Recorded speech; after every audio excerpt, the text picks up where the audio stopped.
एक part we में थोड़ा सा रह गया था क्योंकि वो बहुत लंबी वीडियो हो जाती है, तो इसलिए मैं कैरी ऑन इससे कर रहा हूँ। हम पढ़ने वाले इंटरपोल। जो न्यूज़ आई है आपके फिगरेटिव जो ऑफेंडर होते हैं या एवरीवेयर, सब भगोड़े हर जगह होते हैं। क्योंकि यहाँ से कोई क्राइम करके जाता है दूसरे देश में भाग जाता है, दूसरे देश से क्राइम करके आता है यहाँ पे आ जाता है। तो आपको एक सब जगह होते हैं, हम एक कोऑर्डिनेट करके डाटाबेस को, हर चीज़ को कोऑर्डिनेट करके, even country to country coordinate करके, इवन टू मिनिस्ट्री कोऑर्डिनेट करके, इवन जो लॉ है लॉ को एक साथ मिला के हमें एक डाटा एक ऐसा बनाना चाहिए।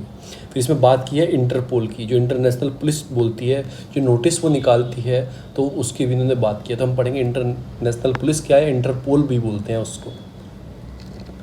एक तरीके से जो मेहुल चौस्की हैं, इनके खिलाफ इन्होंने मतलब कि इंटरपोल येलो नोटिस निकाला है। अब हम पढ़ेंगे येलो नोटिस क्या होता है, आगे मैं बताऊंगा, सारे बताऊंगा, black notice, red colour notice, सब बताऊंगा, आगे आ जाएंगे। क्योंकि आपको पता ही है चौस्की जो है 13,000 जी का लोन लेके फ्रॉड करके भागे हैं पंजाब नेशनल बैंक के साथ, आपको पता ही है ये सारी चीज़ें। अब इंटरपोल होता क्या है, इसे बोलते हैं, इसे शॉर्ट फॉर्म है इंटर और पोल, तो इसे बोला जाता है इंटरनेशनल क्रिमिनल पुलिस ऑर्गेनाइजेशन, या फिर इंटर उसे पोल बोल सकते हैं। इसमें 194 मेंबर होते हैं, जितने आपके मेंबर इसके अंदर होते हैं। इंटर गवर्नमेंट ऑर्गेनाइजेशन होती है, 194 इसके मेंबर होते हैं। हेडक्वार्टर इसका फ्रांस के अंदर, लायन के अंदर, फ्रांस के अंदर है, ये याद रखना है आपको। ये 1923 में बनाया गया था, यानी गांधी जी के का टाइम पे, मतलब याद रखो, ऐसा थोड़ा याद रखने के लिए। और स्टार्टेड कॉलिंग इटसेल्फ इंटरपोल इसको 1956 से, जब हमारा स्टेट रीऑर्गेनाइजेशन एक्ट आया था ना, तब से, जब से हमारी स्टेट बन गई थी, डिवाइड हो गई थी स्टेट, तब से इसे इंटरपोल बोला जाता है। उससे पहले क्या बोला जाता था, इंटरनेशनल क्रिमिनल पुलिस कमीशन इसको बोला जाता था। इंडिया ने इसको मतलब कि ज्वाइन द ऑर्गेनाइजेशन 1949 में, जब आज़ाद हुआ, आज़ादी के 2 साल बाद हमने इसको ज्वाइन कर लिया। इट मतलब one of the oldest member है इसके, एक ऐसे बोला जाता है Interpol declare the global police, एक तरह से ग्लोबल मतलब पूरे विश्व की पुलिस इसको बोला जाता है। ग्लोबली इंक्लूड कोई टेररिज्म से रिलेटेड हो, कोई बॉर्डर इंटीग्रिटी वर्ल्ड वाइड कर रहा हो, प्रोटेक्शन करना वर्नेबल कम्युनिटी को, प्रोवाइड करना है सिक्योर साइबर स्पेस, प्रोवाइड करना पीपल को, सारे जितने क्राइम्स होते हैं उनसे रिलेटेड कोई प्रॉब्लम्स है तो ये इंटरनेशनल लेवल पे कोई चीज़ चल रही है तो ये ट्रैकल करती है। या एक कंट्री से दूसरी कंट्री में कोई आदमी भाग जाता है तो ये ट्रैक करके उसे वापस उस कंट्री में जाने में हेल्प करती है। तो ये कुछ नोटिस निकालती है किसी इंसान के खिलाफ ये नोटिस कुछ निकालती है। तो देखते हैं, रेड नोटिस निकलता है जो वांटेड पर्सन होता है, जो वांटेड लिस्ट में होता है, कोई आतंकवादी हो जो कहीं भागा हुआ दुबका हुआ हो किसी कंट्री में, तो पूरे वर्ल्ड को अलर्ट करने के लिए कि ये आदमी है ओसामा बिन लादेन, इसके खिलाफ रेड नोटिस है, ये कहीं भी दिखे तो पूरी दुनिया की पुलिस इसको ढूंढ रही है, ऐसा बोला जाता है। ठीक है, येलो नोटिस जो अभी निकाला, येलो नोटिस ऊपर देखा ना आपने, मेहुल चौस्की के ऊपर निकाला, तो येलो नोटिस मिसिंग पर्सन की, किसी कंट्री में इसने क्राइम किया है और ये उस कंट्री में मिसिंग है तो उसके खिलाफ येलो नोटिस निकाला जाता है। ब्लू नोटिस कोई एडिशनल इन्फॉर्मेशन देनी हो इस इंटरपोल को, इंटरनेशनल को कोई एडिशनल इन्फॉर्मेशन देनी हो किसी आदमी के बारे में, किसी भी चीज़ के बारे में, तो ये ब्लू नोटिस निकालती है। ब्लैक नोटिस निकालती है अनआइडेंटिफाइड बॉडी, जैसे आप हिंदू न्यूज़पेपर पढ़ते हैं उसमें लिखा था लापता, मतलब पहचाने, तो वो अनआइडेंटिफाइड बॉडी होती है, किसका कोई लावारिस लाश जो होती है उसको पहचानने के लिए फ़ोटो निकलता है हर न्यूज़पेपर में, फ्री ऑफ कॉस्ट निकलते हैं ये। तो ऐसा ही एक ब्लैक नोटिस आता है जो अनआइडेंटिफाइड कोई बॉडी मिलती है, किसका कोई देखने वाला नहीं होता, इसको देखते हैं पूरे वर्ल्ड में नोटिस निकालते हैं। एक होता है ग्रीन नोटिस, ये किसी चीज़ की वार्निंग एंड इंटेलिजेंसी, किसी चीज़ के लिए वार्निंग देनी हो या आदमी खतरनाक है, कुछ भी देना हो तो उसके खिलाफ ग्रीन नोटिस निकाला जाता है। एक होता है ऑरेंज नोटिस, ये निकालती है इमिनेंट थ्रेट, कोई थ्रेट आ रहा है इमिनेंट बहुत चाहिए, उसके लिए ऑरेंज नोटिस निकाला जाता है। पर्पल नोटिस ये मोडलस ऑपरेंडी है। और उसके बाद जो होता है इंटरनेशनल, ये इंटरपोल पुलिस के कुछ नोटिस हैं जो आपको याद रखने हैं, मैच द फॉलोइंग में 1-2 बार पूछे भी गए। Red notice wanted, yellow notice missing, blue notice additional information, black notice आपको कोई unwanted body, green notice warning intelligence, और इमिनेंट हो गया, पर्पल हो गया मॉडलस ऑपरेंडी। ये कुछ चीज़ें, इसकी एक असेंबली होती है। इंटरपोल सुप्रीम गवर्निंग बॉडी होती है, जो असेंबली जो होती है कॉम्प्रोमाइज़ करती है all the member of the state के साथ। इसके एनुअली सेशन भी होते हैं, जैसे बैठते हैं ये, each country represent one of the more delegate, मतलब उसमें आके सब कंट्री डेलीगेट्स आके बैठते हैं, बात करते हैं। तो इसका काम भी क्या है, काउंटर टेररिज्म करना, ऑर्गेनाइजेशन इमर्जिंग कोई क्राइम हो या साइबर क्राइम से रिलेटेड भी ये बातें करते हैं, उसको भी ट्रैक करने की कोशिश करते हैं, वर्ल्ड में कम करने की कोशिश करते हैं। तो ये वाली न्यूज़ थी आपकी इंटरपोल से रिलेटेड। इंटरपोल क्या होता है, इंटरनेशनल पुलिस, मैंने बताया कब बना, कब इसका नाम चेंज कर गया, इंडिया ने कब ज्वाइन किया, ये सब चीज़ मैंने आपको बताई है। फिर ट्रबल मतलब कि यही है कि अफ़गानिस्तान में क्या हो रहा है, rise of Taliban. What was the impact on India, and what was the suggestion given by Indian government to the Taliban and the Afghan government, and what was the reason behind this? If the terrorism should be increasing, what was the problem in front of the India? मतलब क्या क्या problem India के सामने आ सकती है? तो India voice in Afghanistan आपके conciliation process है, ठीक है ना. India has the begin a very critical of Taliban, क्योंकि देखो ये तालिबान है ना, ये कहीं ना कहीं back supported by the Pakistan. ये पाकिस्तान इसको सपोर्ट करता है, तो कहीं ना कहीं इंडिया के एंटी इंडियन ये एक्टिविटी करते रहते हैं. अगर इन्हें मतलब एक लेवल प्ले फील्ड मिल जाएगा, मतलब कि तालिबान अफगानिस्तान में मिल जाएगा, तो मे बी इन फ्यूचर ये कोई ऐसा क्राइम करना स्टार्ट कर दें, ऐसी चीज़ कर दें कि उनकी जो सोर्सेज है, अफ़गानिस्तान के सोर्सेज हैं, या फिर उनकी जो मिलिट्री चीज़ है वो ये यूज़ करना स्टार्ट ना कर दें और दूसरी कंट्री के थ्रेट ना क्रिएट कर दें. इंस्टेबिलिटी उस रीजन में तो करेंगे, उसके आसपास रीजन में, पर ये कहीं ना कहीं इंडिया तक इन्फ्लुएंस कर सकते हैं, क्योंकि कहीं ना कहीं हमारा बॉर्डर भी जो टच करता है वो कहीं ना कहीं टच करता है इंडिया और अफ़गानिस्तान के. भले से POK में बॉर्डर तो टच करता है. इसे बॉर्डर को नाम क्या देते हैं? जैसे मैकमोहन लाइन बोलते हैं, ठीक है ना, रेड क्लिफ लाइन बोलते हैं, तो इसको क्या नाम बोलते हैं? मैं आपको डी से बता देता हूँ. डी से इसका नाम है, कमेंट में जाके सर्च किया करो. देखो आपको करना ही पड़ेगा अगर एग्ज़ाम निकालना है, तो डी से नाम है, उसी नाम को कंटिन्यू रखता है. पाकिस्तान अफगानिस्तान में उसी नाम को ही बोलते हैं, आपको सर्च करना है. तो UN तालिबान की पीस टॉक हुई थी अफगानिस्तान में, ये सब की US और तालिबान की, पर बात नहीं बनी. दोहा टॉक भी उसे बोला जाता है, बहुत सारी चीज़. इंडिया क्या बोलता है? इंडिया का सपोर्ट क्या है? इंडिया बोलता है अफ़गान लेड, अफ़गान द्वारा, अफ़गान आउट, अफ़गान की, और अफ़गान कंट्रोल प्रोसेस होना चाहिए. यानी कि जो अफ़गान की गवर्नमेंट को सपोर्ट करता है, तो अफ़गान लेड, अफ़गान आउट और अफ़गान कंट्रोल प्रोसेस में इंडिया बोलता है. इंडिया का आइडिया ऐसा है. जो ऑर्डर है, मतलब जो लेजिटिमेसी का ऑर्डर, रिसेंटली जो अफगान प्रेसिडेंट के इलेक्शन थे, जो अशरफ गानी enter into the power sharing agreement भी हुआ था, बहुत सारी चीज़ देखी गई थी, पर इंडिया सपोर्ट नहीं करता. इंडिया देखो, इंडिया टेररिज्म के अगेंस्ट रहता है हर जगह. इंडिया यही बोलता है कि टेररिज्म को हम सपोर्ट नहीं करेंगे. इवन इंडिया UN में भी इसके लिए बिल भी लेके आया था, बहुत सारी चीज़ की थी. तो हम कैसे डायरेक्टली सपोर्ट कर सकते हैं टेररिज्म को? अब इंडिया का इंटरेस्ट क्या है भाई? उस रीज़न से इंडिया इतना लगाव क्यों रखता है? एक तो इकोनॉमिकल और स्ट्रेटेजिकल बहुत इंपॉर्टेंट रीज़न अफगानिस्तान. अगर हम कहीं अफगानिस्तान में बैठे हैं तो हमें गेटवे प्रदान मिलता है कि हम सेंट्रल एशिया की तरफ जा सकें. सेंट्रल एशिया की कंट्री है, वो rich in mineral and oil में है. अगर हमें वहाँ की सपोर्ट करती है गवर्नमेंट, तो हमें क्या एक्सेस मिलता है सेंट्रल एशिया के साइड. तो वन ऑफ द रीज़न ये है सेंट्रल एशिया. डेवलपमेंट प्रोजेक्ट, हमने वहाँ पे बहुत सारे डेवलपमेंट प्रोजेक्ट करे हैं. जैसे आपके 3 मेजर प्रोजेक्ट हैं, जिसमें अफ़गान पार्लियामेंट को हमने बनाया. क्यों बनाया? चलो, हमारा देश शांति के लिए बोलता है. फिर जारंग आपका डेलाराम हाईवे बनाया, अभी मैप में दिखाऊंगा. ये अफ़गानिस्तान इंडिया फ्रेंडशिप डैम बनाया, जिसको सलमा डैम भी बोला जाता है. तो हमने इतना काम किया है. 3 बिलियन के प्रोजेक्ट वहाँ पे हैं. और भी चीज़ों में हॉस्पिटल्स, स्कूल्स, वाटर बॉडीज़, ये भी हमने वहाँ पर डेवलप किए हैं. अब सिक्योरिटी इंटरेस्ट क्या है? India has the victim of the state sponsor terrorism. Impact Pakistan support उसे करता है, मैंने आपको बता दिया. पूरा एक तरह से चलता है. It prevent the Pakistan sitting a friendly government in Afghanistan to avoid the recent jihadi group जो है वहाँ पर अलकायदा टू, मतलब कि कुड स्ट्राइक इन इंडिया. तो यही अगर उस रीजन में इनस्टेबिलिटी रही, पाकिस्तान जो लेग मतलब बैक सपोर्टेड करता है हक्कानी नेटवर्क की, जिहादी, अलकायदा की, तो मे बी थ्रेट इंडिया के ऊपर आ सकता है अगर उस रीजन में इनस्टेबिलिटी रहती है. अब कुछ चैलेंजेस हैं, जैसे इंडिया डिलेमा क्या है? Due to the Taliban come to power, India face the dilemma between. India को प्रॉब्लम आ सकती है. जो इंडिया बोलता है अफगान लेड, अफगान आउट और अफगान कंट्रोल प्रोसेस होना चाहिए, ये सारी बातें हो सकती हैं. फिर डायरेक्टली टॉक करनी पड़ेगी हमें तालिबान से, तो कहीं ना कहीं हमें मानना पड़ेगा. टेररिस्ट से बात करनी पड़ेगी. इन सब चीज़ों की है. अब क्या है कि इंडिया की गुडविल है कि build the block India goodwill too. वहाँ पे जो प्रोजेक्ट दिया है हेल्थ इंफ्रास्ट्रक्चर के लिए, सब चीज़ में एक तरह से डिस्टॉर हो जाएंगे, बेकार हो जाएंगे. फिर इंडिया के कहीं ना कहीं जो वहाँ के लोग हैं, वहाँ को सिटीजनशिप भी प्रोवाइड कर रहा है गुडविल के रूप में. वहाँ के लोगों को नहीं कर रहा, वहाँ जो हमारे माइनॉरिटीज़ के लोग हैं उनको कर रहा है. 6 कम्युनिटी के आते हैं. 6 कम्युनिटी के जो लोग हैं, मैं कल भी मैंने आपको बताया था. तो ये सारी कुछ इसके अंदर चीज़ें गई हैं. इंडिया को बाहर रखा गया. एक टॉक हुई थी जिसमें 6 नेशन थे आसपास के, फिर US रशिया था और एक अफगानिस्तान तालिबान था. तो उसमें इंडिया स्टॉक में नहीं बुलाया गया था इंडिया को. तो एक ये भी प्रॉब्लम है. तो ये सारी चीज़ें हैं. Step should be taken, India को लेनी चाहिए. गानी अब्दुल्ला डिवाइड जो चीज़ें चल रही हैं, इंडिया को बात करनी चाहिए. इस टॉक में भी इंडिया को ऐड करना चाहिए. कोविड-19 पेंडेमिक चल रहा है, इसको डायलॉग स्टार्ट करना चाहिए. ऐसा मत करो. और इन सब चीज़ों को आपको मिलकर बैठ के जितने आपके केसेस हैं, इनको एक तरीके से आपको सॉल्व करना चाहिए. क्योंकि जो प्रॉब्लम क्रिएट है सोसाइटी में, जो चीज़ें हैं, उसको हमें सॉल्व करना है.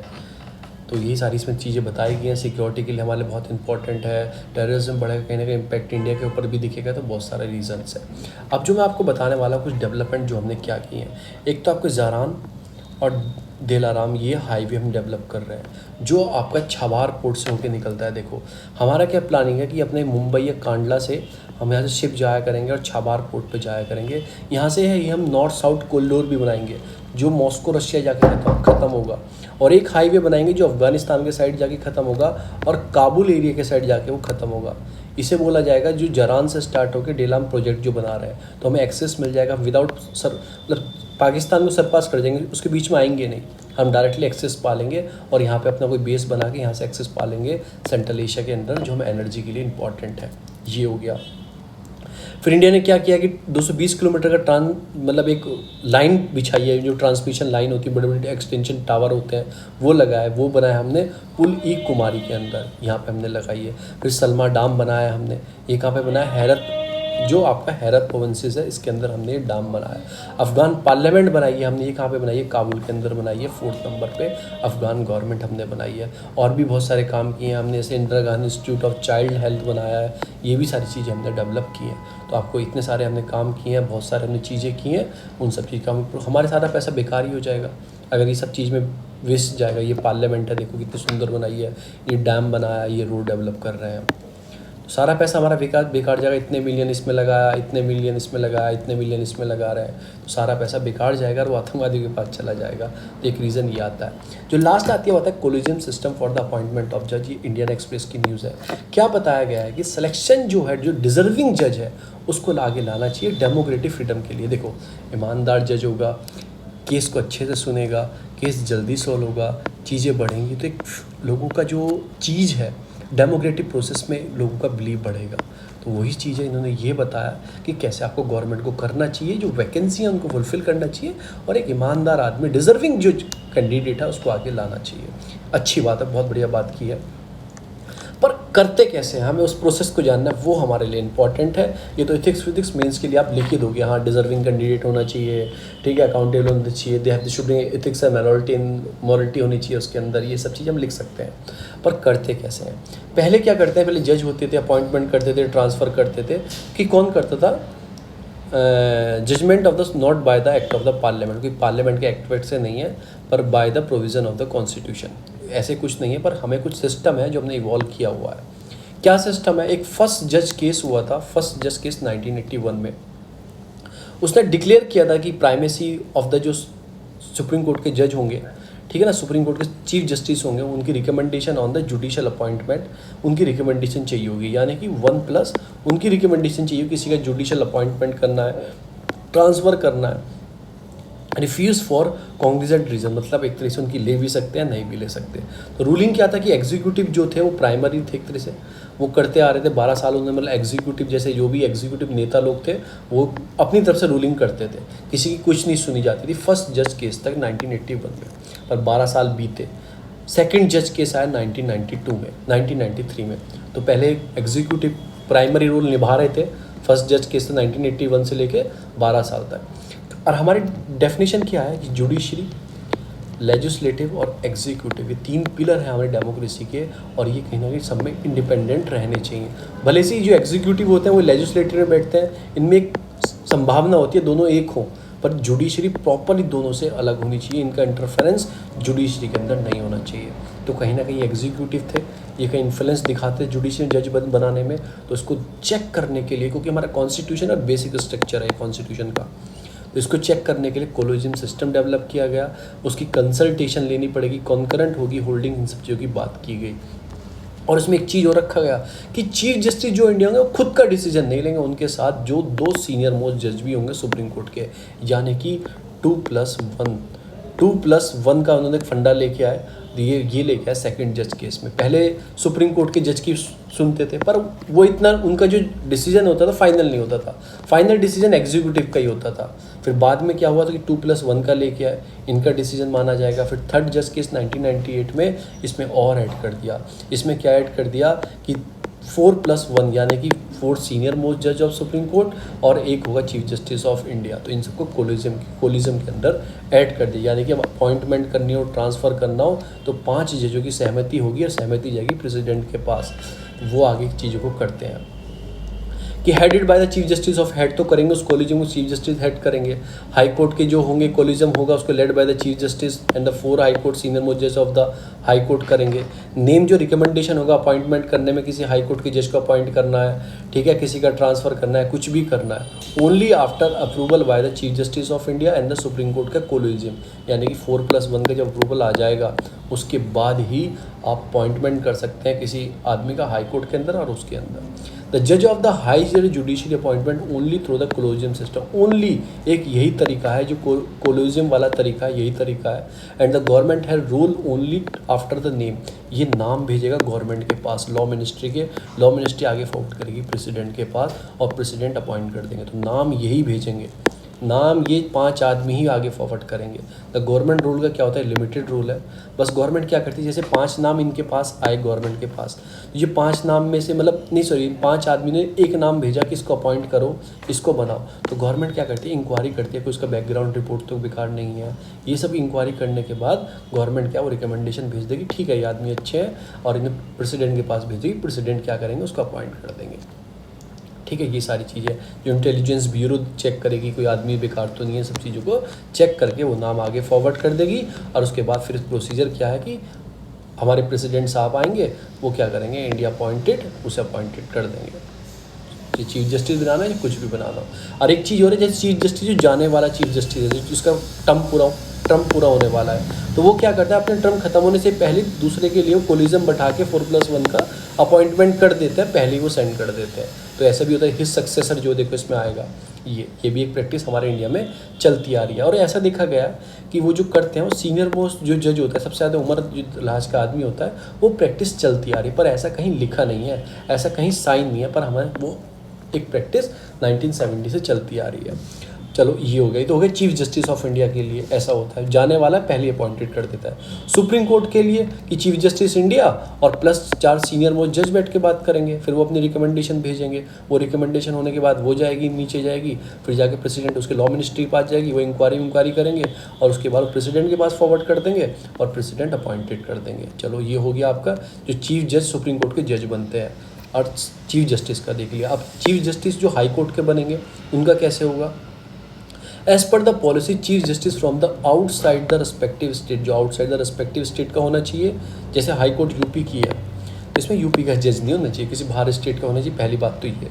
Collegium take the call on the, मतलब कोलिजियम बैठेगा, हाई कोर्ट जज recommendation by the collegium compromise the chief justice to senior most justice, जिसको अपॉइंटेड करना है, जहाँ अपॉइंटेड करना है वहाँ के हाई कोर्ट के जज होंगे, ठीक है ना। और भी कॉलेज में 2 सीनियर मोस्ट जज होंगे, वो बैठ के बात करेंगे और अपॉइंटेड कर देंगे, ठीक है। Recommendation send to the chief minister and the governor send to the proposal to the law ministry, union law ministry, ठीक है ना। उसके बाद उसको अपॉइंटेड कर दिया जाएगा, ठीक है।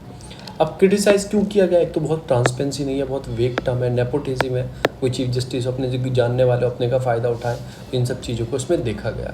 तो ये कॉन्ट्रडिक्शन आ गया, क्रिटिसिज्म हो गया कि टैलेंट नहीं लाया जाता आगे, वो जानने पहचानने वाले लाते हैं। नेपोटिज्म कितना सुना था आपने, वो एक्टर के केस में कितना सुना था कि वो इतने परिवारवादी चलाते हैं। तो उसके बाद गवर्नमेंट क्या करती है, गवर्नमेंट फिर आती है बीच में 2015 में नेशनल जुडिशियल अपॉइंटमेंट कमीशन बनाती है।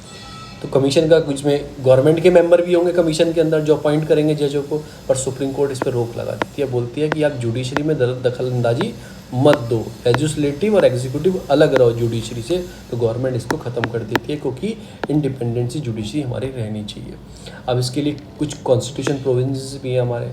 आर्टिकल 124 इंडियन कॉन्स्टिट्यूशन प्रोवाइड करता है जज of the supreme court appointed by the president after consultation the such number of जजेस of supreme court and the high court in the state the president में dim necessary for the purpose. ये necessary है, सुनना ही पड़ेगा। Article 217 बोलता है Indian constitution state के लिए द जज of the high court shall be appointed by the supreme court, ये भी प्रेसिडेंट करते हैं जो हाई कोर्ट के हैं, with the chief justice of India and the governor of the state से मिलकर बात करके। In the case of appointment जज एंड अदर जज the chief justice of high court, कोई अदर जज करना हो, जो हाई कोर्ट का चीफ जस्टिस करना है तो आपको किसकी पर chief justice of India, governor of the state की कंसल्टेशन चाहिए। अगर कोई अदर जज करना हो तो हाई कोर्ट के जज के चीफ जस्टिस की बात करते हैं। तो बस आगे वे फॉरवर्ड में ये बताएंगे कि एक परमानेंट इंडिपेंडेंट बॉडी इसके लिए सोच सकते हो, और अगर इंडिपेंडेंसी रहे पर बनी हुई जुडिशरी की इंडिपेंडेंस को ब्रेक ना किया जाए, ये सब चीज़ों का ध्यान रखें। आप अपॉइंटमेंट ट्रांसपेरेंसी प्रोसेस उसमें ला सकते हो। ये कुछ न्यूज़ थी जो मैंने छोड़ दी थी ऊपर पढ़ाने के लिए। आपको ये याद रखना है, फर्स्ट सेकंड थर्ड जज केस याद रखना है, और सिस्टम कैसा है इंडिया में मैंने वो भी बताया। मैप के थ्रू मैंने ये भी समझाया कि डेलाराम और आपका जारंग जो हाईवे है और भी पार्लियामेंट डेवलप की है, ये मैंने आपको बताया। इंडिया का फ़ायदा क्या, एक्सेस मिल जाएगा इंडिया को सेंट्रल एशिया में, और उसके बाद आतंकवादी शांत रहेंगे, ये बताया। इंटरपोल पुलिस बताया, इसके सारे मैंने आपको नोटिस बताया। तो बहुत बहुत धन्यवाद। अगर वीडियो अच्छी लगी तो आप ज़रूर देखना। इसका फर्स्ट पार्ट मैं ऑलरेडी अपलोड कर चुका हूँ, वो आप जाके देख लेना। Okay, thank you.